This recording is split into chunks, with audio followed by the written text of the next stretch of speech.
Soy Alfonso Barrera y mi tema es Formación histórica del derecho romano. Roma se divide en tres periodos históricos: monarquía del 753 al 509 a.C., república del 509 al 27 a.C., imperio 27 a.C., 565 después de Cristo, principado o diarquía: Augusto, Diocleciano, absoluto, Diocleciano, muerte de Justiniano. Hablaremos de la monarquía. El gobierno estaba en manos de reyes. Roma fue fundada por Rómulo.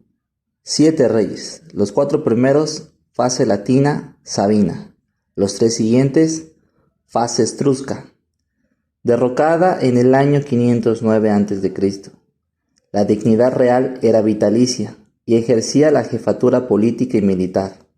El rey era el sumo sacerdote y máxima autoridad jurídica. Al principio ya era elegido por comicios o asambleas. Después, el monarca designaba a su sucesor. Rómulo creó el Senado, cuerpo colegiado integrado por personas mayores de 60 años cuya función era asesorar al rey. Numa Pompilo organizó la vida religiosa de la comunidad e instituyó los colegios sacerdotales. Tulo Hostilco, rey guerrero, atribuyen a él la destrucción de Alba Longa. Anco Marcio inició la política de conquista, expansionismo. Tarquino el Antiguo, labor urbanística, por su riqueza subió al trono. Servio Tulio, creación de los comicios por centurias y por tribus. Tarquino el Soberbio, destacó por sus grandes construcciones. La sociedad romana se divide en dos grandes clases. Patricios acaparaban la riqueza y el poder. Plebeyos carecían de fortuna y tenían vedado el acceso a cargos públicos. Comtinium, lugar donde se reunían los ciudadanos romanos para tomar decisiones de interés general. Se les llamó comicios ciudadanos. Hablaremos de la República. El único derecho que se aplicaba era el derecho civil. Al entrar Roma en contacto con otros pueblos, aceptó el derecho de gentes como derecho romano, y no exclusivo de romanos sino para exigir a los extranjeros. Notas distintivas: formalidad, solemnidad, rigurosa oralidad, acentuado carácter religioso. Su fuente formal fue la costumbre. Mores Mairoum, constituado la costumbre de los antepasados. El rey fue reemplazado por 2 cónsules, que se elegían cada año. Poseían el derecho de vetas las disposiciones de su colega. Esfera de competencia de los cónsules. Se reducía a medida que se creaban nuevas magistraturas para la administración de la ciudad. Pretores administraban la justicia entre los ciudadanos romanos. Pretores peregrinos se encargaban de dirimir las controversias entre ciudadanos. Cuestores, auxiliares de los cónsules, después se encargaron de recaudar impuestos, administrar la hacienda y llevar la contabilidad. Censores, realizaban los censos o empoderamiento de los ciudadanos. Ediles, ejercían funciones de inspección y policía, cuidaban la ciudad, vigilaban los juegos públicos y el orden de los mercados. Tribunos de la plebe, facultad de impedir por medio de su veto los actos de los magistrados que pudieran afectar a los plebeyos. Entre sus logros, la ley de las 12 tablas. Senado, aumentó su importancia, aprobaba los acuerdos que surgían de los comicios. Derecho honorario, los magistrados plasmaban en sus edictos en virtud de la facultad de dictar normas, ius edescendi. Suplió en algunos casos y corrigió el derecho civil, sistema equitativo y flexible. Fuentes del derecho de la República. 1. La ley. Decisiones votadas por los comicios. La ley de las 12 tablas. Primera expresión formal del derecho romano. Se promulgó a consecuencia de aquellas entre patricios y plebeyos. La redacción fue realizada por los legisladores llamados deciviros, 10 varones, a los cuales se les otorgaban poderes ilimitados para la realización de esta tarea. Se le exhibió en el foro para que el conocimiento de todos, lex duosim tabularum o código decentual. Los plebiscitos. 2. Eran las medidas legislativas o administrativas emanadas de los conciliar plebis. 3. Los edictos de los magistrados. Disposiciones de los magistrados que gozaban del ius adiacendum, derecho de emitir edictos, fuente del derecho honorario. Anuales. Se daban a conocer al comenzar el ejercicio de sus funciones. Traslatius. El pretendor heredaba de sus antecesores y el repentino que se emitía cuando había que resolver un caso no previsto el dicto anual.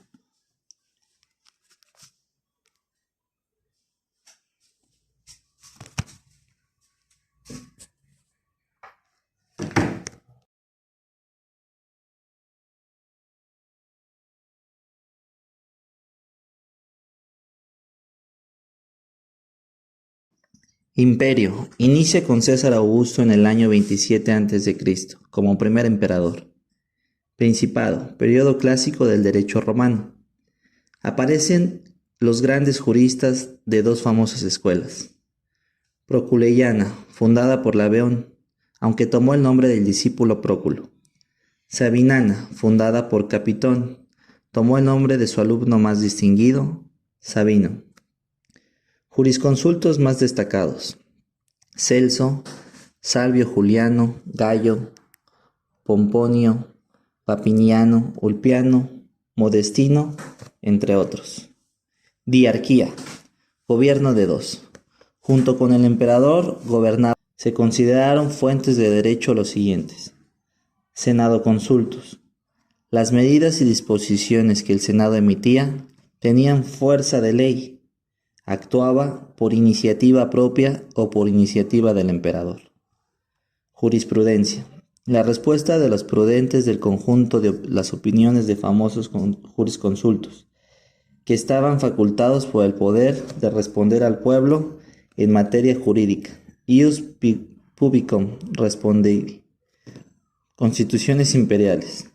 Resoluciones de tipo legislativo que dictaba el emperador, carácter obligatorio, expresó su voluntad por medio de las constituciones imperiales.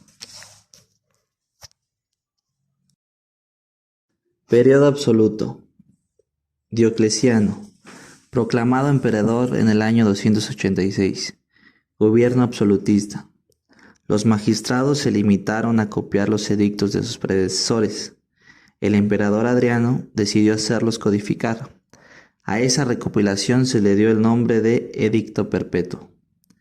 Consecuencia: estancamiento del derecho honorario. Terminó la dualidad de derecho civil y derecho honorario. Los emperadores concentraban en sus manos el poder legislativo, su voluntad expresada en las constituciones imperiales. Diocleciano ordenó la elaboración de codificaciones. Código Gregoriano, año 291. Contenía las constituciones imperiales, que se habían dictado del año 196 al 291. Obra de un jurista llamado Gregorio. Se contempló en el año 295 con el Código Hermogeniano. Se limitaron a consignar las disposiciones de los emperadores. En el año 330, el emperador Constantino trasladó la capital del imperio a Oriente, ciudad de Bizancio, remodelada, y recibió el nombre de Constantinopla. Muerte de Teodosio, año 395. El imperio le repartió a sus hijos, Honorio y Arcadio. Ciencia del derecho en decadencia.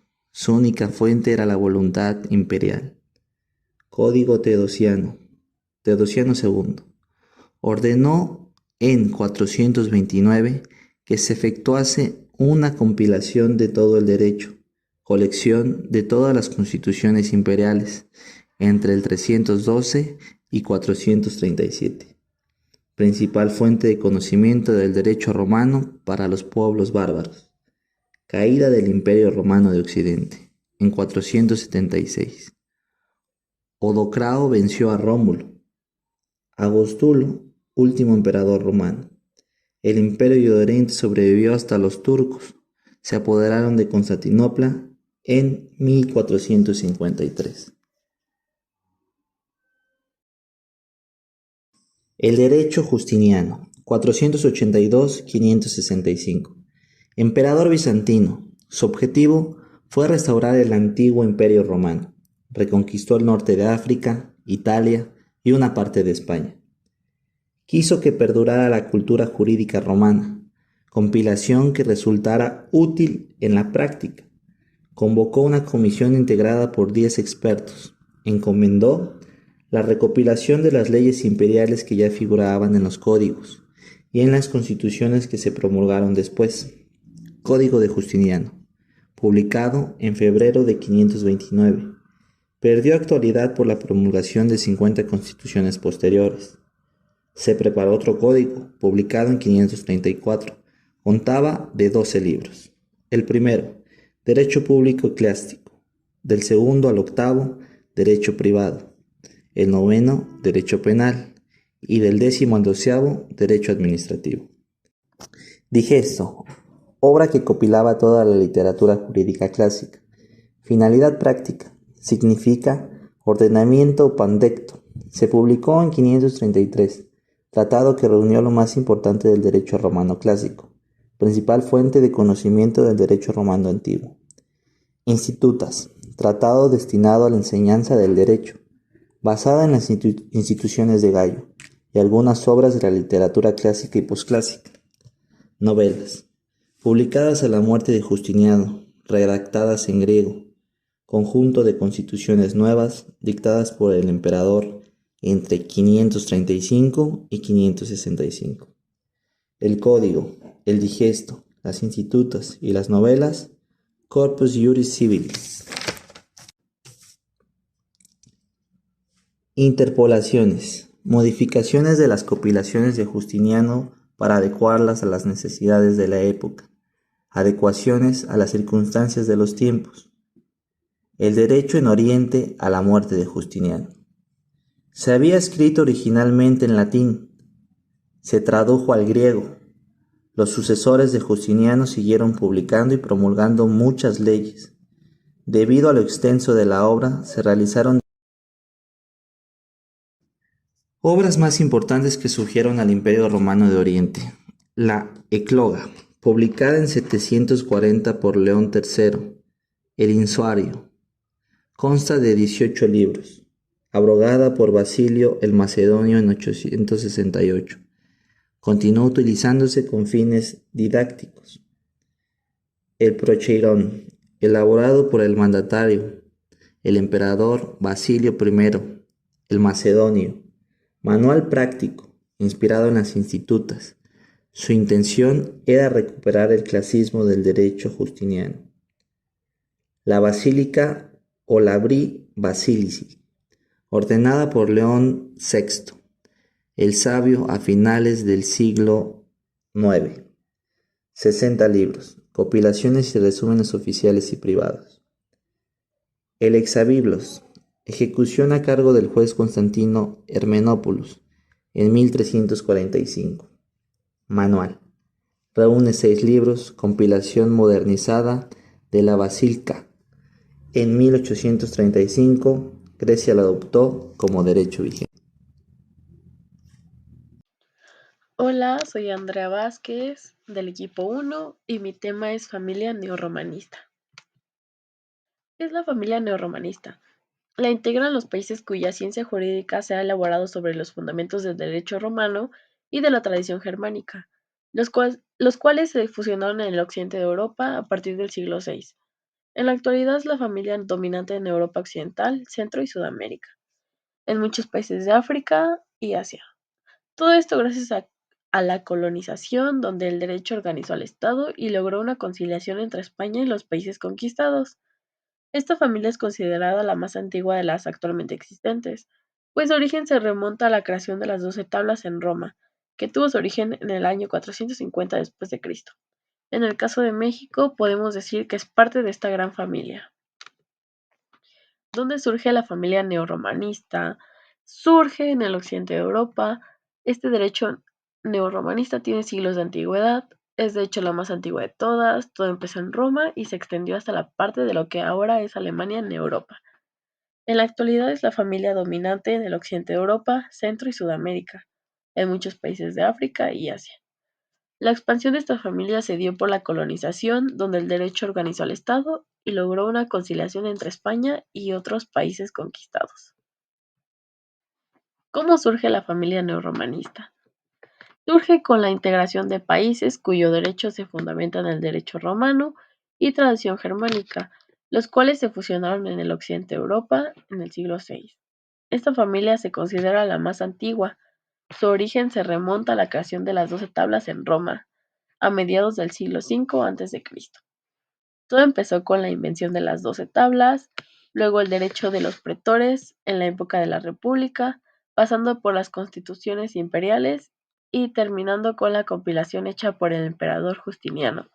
Dieron lugar al denominado Corpus Iuris Civilis, que se extendió desde Roma, Italia, hasta la parte de lo que ahora es Alemania en Europa, fusionándose a su vez con varias instituciones. Se dice neorromanista al ser un derecho romano, germánico, canónico. Es germánico por esta fusión con los germanos, o como los llamaban los romanos, bárbaros, que dieron origen al derecho que tenemos hoy en día, traído en la conquista por los españoles y esparcido por toda Latinoamérica. ¿Cuándo surge la familia neorromanista? Esta es una de las consideradas más antiguas, pues su origen se remonta a la creación de las 12 tablas en Roma con el derecho romano. Sin embargo, esta familia surge a mediados del año 450 después de Cristo, siglo V.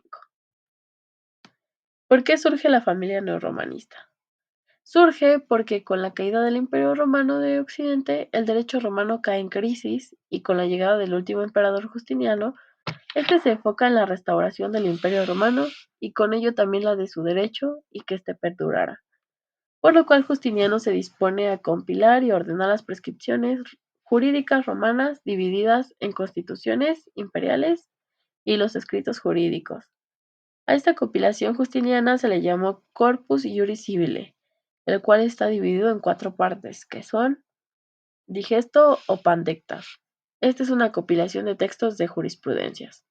Institutas. Son un manual de introducción al estudio del derecho y esta obra reemplazó la Instituta de Gallo. Codex. Este contiene las constituciones imperiales anteriores a Justiniano y está dividido en 12 libros. Novellae Constitutiones. Este contiene todas las constituciones posteriores a Justiniano. Con la muerte de Justiniano, el Corpus Iuris Civile cayó en desuso. Con esto, a principios del siglo XI, las primeras universidades del mundo comenzaron a estudiar de nuevo la compilación de Justiniano. Posteriormente, Ireneo, un jurista que estudió el derecho romano, tras encontrar el digesto, fundó la escuela de los glosadores, los cuales se encargaban de realizar anotaciones al digesto. Con esto, en 1227, se hace una recopilación de 96.000 glosas, y surge un documento llamado la Gran Glosa.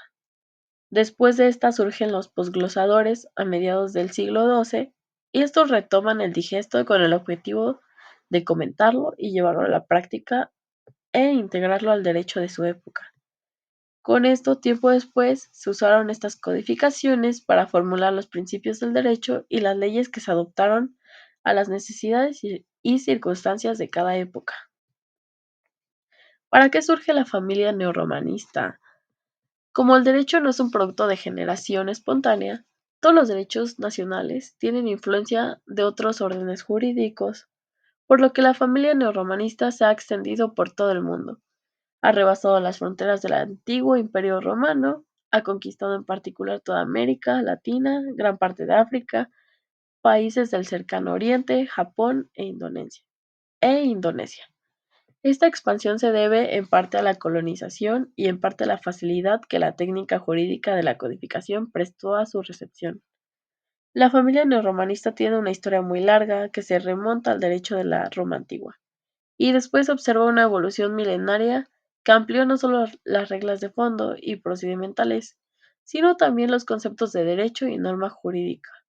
Ha sido concebida como un sistema de desarrollo orgánico, un cuerpo creciente y vivo de principios y procedimientos, construidos a lo largo de generaciones y de siglos. Características generales. Tienen como base y como origen el derecho romano, además tienen como elementos comunes. El principal punto a recalcar es que la ley es la fuente principal del derecho, a diferencia de los países del common law, en el que la jurisprudencia juega un papel mucho más importante que la ley. Como inciso A tenemos la costumbre. Para que pueda ser considerada fuente del derecho, requiere de una legitimación especial por parte del poder público, repúblicas y monarquías. Como inciso B tenemos a la ley. Como inciso C, la jurisprudencia. Nace en, la Roma, nace en Roma la figura del juez para darle una mayor interpretación a las leyes e incluso para actualizar algunos preceptos. Como inciso C está la doctrina. Como segundo punto, es importante la codificación del derecho. En los siglos XIX y XX, el movimiento de decodificación se extendió a todos los países integrantes de la familia neorromanista, y dicha práctica continúa hasta nuestros días.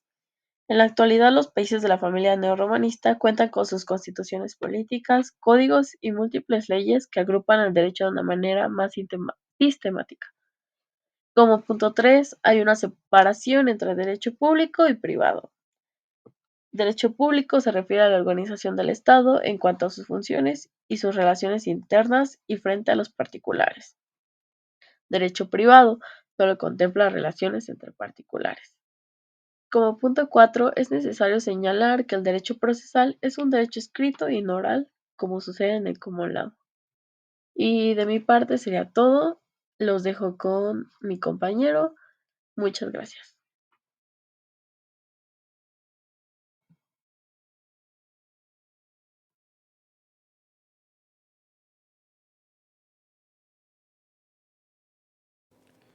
Hola, muy buenas tardes compañeros. Yo soy Diego Emilio Mondragón Rivera, integrante del equipo 1, y yo les expondré el tema de la época de la codificación. Hay un periodo legal de la historia legal europea que se ha llamado la Era de la Codificación. Comenzó en el siglo XVIII con algunos proyectos preliminares y alcanzó su apogeo en el siglo XIX. Aunque ya en épocas antiguas se hablaba de códigos, estos tenían otro significado. Por ejemplo, los romanos llamaban códex a un conjunto de pequeñas tablas de madera enceradas sobre las cuales se escribía. Estas tablas se ataban unas con otras de manera que formaban una especie de cuaderno. Desde el siglo IV, la palabra se aplicó especialmente a las colecciones de leyes, tales como los códigos gregoriano, hermogeniano y teodosiano, y al de Justiniano. Sin embargo, a partir de la Edad Moderna se ha utilizado la palabra código para designar las colecciones de leyes promulgadas por el poder público, presentando un sistema completo de la legislación sobre un tema determinado. Codificar es la tendencia de juntar en un solo ordenamiento todo lo referente a alguna rama de la práctica jurídica. La era de la codificación trajo como consecuencia la desaparición de la unidad jurídica europea. Esto debido a que el derecho común se vio reemplazado gradualmente por el nacionalismo legal que tomó la forma de la codificación. A partir de la segunda mitad del siglo XVIII, los códigos se adoptaron en prácticamente todos los países del continente europeo. Estos fueron códigos nacionales, lo que en gran medida unificó la ley dentro de cada uno de ellos. Estas obras se escribieron en su propio idioma nacional y en su texto y en su aplicación reflejaban un gran nacionalismo, por lo que grandes y nuevas barreras se levantaron entre los sistemas legales de las diversas naciones. Por lo tanto, la codificación obedeció a causas políticas e ideológicas, pero además existió otro factor que fue la necesidad de simplificar y unificar el derecho vigente que se encontraba perdido en medio de la multiplicidad legislativa que existía en los países de Europa continental. Los códigos se caracterizaron por una pretensión de construir un nuevo orden legal que incluyera entre sus preceptos soluciones para todos los casos posibles. Esta característica es lo que distingue de las leyes europeas, cuyo único propósito era reorganizar el derecho vigente. Se ha dicho que un código debe contener un conjunto completo, claramente dividido y coordinado de reglas que constituyen y formen la legislación de un pueblo. Las disposiciones que encierre deben de estar redactadas de una manera concisa y clara a la vez, de manera que esos textos sean fáciles de entender y que por esta facilidad cualquier persona tenga acceso a ellas. El jurista inglés Jeremias Bentham manifestó que una buena codificación debe de tener determinadas características como son: 1. Un buen código debe evitar todo casuismo, contener definiciones breves de sus instituciones y la cantidad mínima que sea necesaria de reglas concisas respecto del funcionamiento de cada institución. 2. Un buen código debe cubrir alguna de las ramas del derecho importantes para el ciudadano en general, o para una categoría amplia de ciudadanos. 3. Un código no debe dejar un amplio margen de discrecionalidad al juez. 4. Un buen código debe evitar la referencia a otros sistemas jurídicos para llenar sus lagunas o para resolver las dudas que surgen alrededor de su aplicación, ya que tales dudas deberán resolverse recurriendo a los principios generales que uno puede encontrar dentro del código mismo. 5. Un buen código debe ser completo, o en otros términos, abrazar todas las obligaciones legales a las que debe estar sujeto el ciudadano. 6. Un buen código debe estar escrito con claridad y sencillez, para que todos los interesados puedan tener un conocimiento fácil de la ley.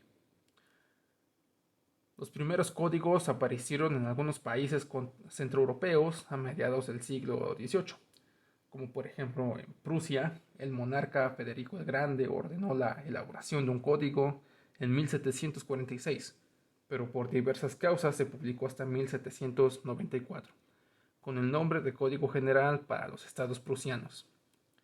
Asimismo, bajo el influjo de Prusia, el Ducado de Baviera hizo una codificación compuesta de Código Penal, Código Procesal y Código Civil, y también en Austria la emperatriz María Teresa promulgó en 1768 un Código Penal y años después, en tiempos del emperador José II, se concluyó un Código Civil llamado en honor al monarca Código Josefino. Pasemos al Código francés. En el siglo XVII, en Francia, bajo las órdenes de Juan Bautista Colbert, ministro del rey Luis XIV, fueron elaboradas 3 importantes leyes: la ordenanza civil, la ordenanza criminal y la ordenanza marítima y mercantil. Estas leyes tenían como finalidad establecer un derecho uniforme en el reino. Allanaron el camino de la codificación en la época de Napoleón. Cuando Napoleón Bonaparte fue nombrado primer cónsul de Francia, decidió introducir una legislación efectiva en todo el país, para lo cual nombró una comisión para la elaboración del Código Civil. Los miembros de la comisión eran abogados profesionales, quienes habían sido educados bajo el viejo régimen. Parte del cuerpo legislativo era el tribunado, y ahí tenía que pasar el Código Civil para ser votado y puesto en vigor. La oposición encontrada en el tribunado indujo a Napoleón a suspender la discusión, retirando el proyecto. Redujo a 50 a los miembros del tribunado, quitando a todos los que habían estado en contra de su proyecto. Los que quedaron votaron a favor del proyecto. El código se compone de 36 leyes votadas y promulgadas sucesivamente entre marzo de 1803 y marzo de 1804. Fue promulgado el 21 de marzo de 1804 y consta de 2.281 artículos. El Código Civil se publicó en 1804 con el nombre de Código Civil de los Franceses. Luego en 1807 se le llamó Código de Napoleón y en 1816 Código Civil. En 1852 vuelve a tomar el nombre de Código de Napoleón. Esta obra comprende un título preliminar y 3 libros: de las personas, de las cosas y de los diversos modos de adquirir la propiedad. Este Código Civil francés recogió en muchos aspectos el derecho romano, las costumbres y las enseñanzas reales y los principios fundamentales de la Revolución Francesa, como libertad e igualdad. El Código Civil fue seguido por el Código de Procedimientos Civiles de 1806, el cual tiene el procedimiento civil basado en los principios de la oralidad y la publicidad. El Código de Comercio de 1807, el Código Penal de 1810 y el Código de Procedimientos Penales de 1811 constituyen los famosos 5 libros de Napoleón, aunque cuando hablamos del Código de Napoleón nos referimos al Código Civil.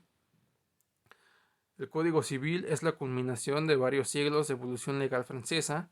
Gran parte de su antiguo derecho se remontaba al derecho romano y a las costumbres de la Edad Media, y otros son de principios de la época moderna.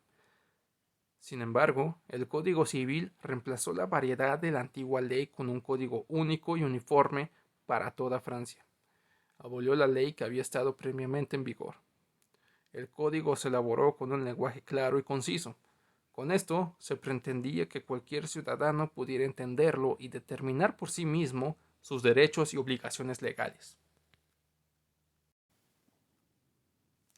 Pasemos al Código Alemán. El Código Civil francés empezó a ser ampliamente conocido, admirado e imitado en la mayor parte de los países de Europa continental. La idea de la codificación despertó gran interés en Alemania.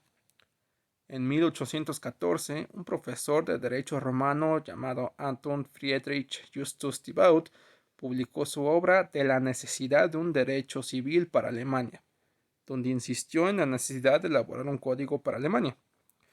Podían servir como modelo para esto el Código de Napoleón de 1804 y el Código Austriaco de 1811. Thibaut predijo una rápida unificación nacional para una tierra cuya legislación unificada debió operar como un elemento estabilizador y reflejar la unidad nacional fielmente. Las ideas de Thibaut fueron debatidas por la llamada Escuela Histórica, cuyo líder era Federico Carlos von Savigny, quien publicó ese mismo año de 1814 su obra de la vocación de nuestro siglo para la legislación y el derecho, donde manifestó que el derecho, al igual que el idioma, era parte del genio y cultura de la gente. Consideraba el derecho como una emanación del alma del pueblo, fraguado para cada país y para cada época, en un lento proceso bajo las influencias de la raza, la historia, las condiciones económicas y las creencias morales. Savigny sostenía que la codificación no era ventajosa, porque producía la cristalización del derecho en moldes fijos y rígidos, impidiendo su evolución. Ejemplo de esto fue un comentario de un profesor francés que manifestó: "Yo no conozco el derecho civil, yo enseño el Código de Napoleón". Savigny propugnó por una vuelta al derecho romano con base para una creación doctrinaria, la pandectística, que fue normativa vigente en Alemania hasta la promulgación del Código Civil alemán en 1900. Los puntos de vista de Savigny y de la Escuela Histórica prevalecieron. Sin embargo, en algunos Estados miembros de la Confederación Alemana se sintieron atraídos por la codificación, y así apareció en 1864 el Código Bávaro.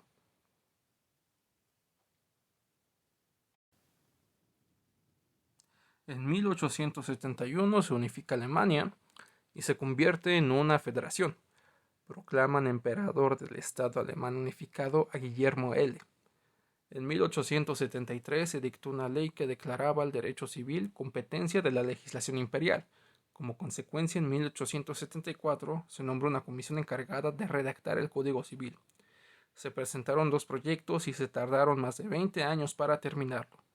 Finalmente, fue promulgado en 1896 y entró en vigor en 1900. El Código Civil alemán, o BGB como es comúnmente conocido, contiene una parte general y 4 libros sobre obligaciones, derechos reales, familia y sucesiones. Este código es muy sistemático y no es una obra para el ciudadano común, sino para expertos. Como lo muestra su parte general, fue el trabajo de abogados académicos dirigido a los jueces. Aunque el Código Civil francés y el alemán difieren en forma, estilo y modo, no debemos perder de vista sus similitudes. En primer lugar, se basaron en gran medida en el derecho común, así como en sus respectivas leyes nacionales. En ambos códigos, la influencia del derecho común romanista predominó en la parte relativa a las obligaciones y los derechos nacionales influyeron en materia de propiedad y sucesiones. En segundo lugar, hay una correspondencia ideológica entre los dos códigos. Ambos fueron preparados en el siglo XIX, el siglo del liberalismo. El Código francés de 1804 y el Código civil alemán de 1900 han tenido tanta difusión e influencia que son parte de la tradición neorromanista contemporánea. Ambos son diferentes, aunque comparten la misma tradición. Han servido como modelo para muchos de los otros códigos civiles del mundo. El Código civil francés fue impuesto por Napoleón en Bélgica, Holanda, parte de Polonia e Italia. El Código civil permanece en vigencia hasta estos días en Bélgica y en Luxemburgo, y tuvo gran influencia en el Código holandés de 1838, en el Código italiano de 1865, en el Código civil español de 1888, en el Código de Luisiana de 1808 y en el Código civil de Portugal de 1867. El Código civil alemán ha tenido un papel muy significativo en la preparación de algunos códigos del mundo. Tuvo gran influencia en el Código civil de Grecia de 1940, el cual entró en vigor en 1946. Otros países que tomaron el modelo del código alemán fueron Austria, Hungría, Yugoslavia, Japón, China y Turquía. Otros códigos que en un principio se basaron en el código francés y luego tomaron el modelo del código alemán fueron el Código de Brasil de 1916, el de Portugal de 1967 y el Código civil suizo de 1912. Con esto terminamos la exposición de nuestros temas. Muchas gracias, compañeros, por su atención.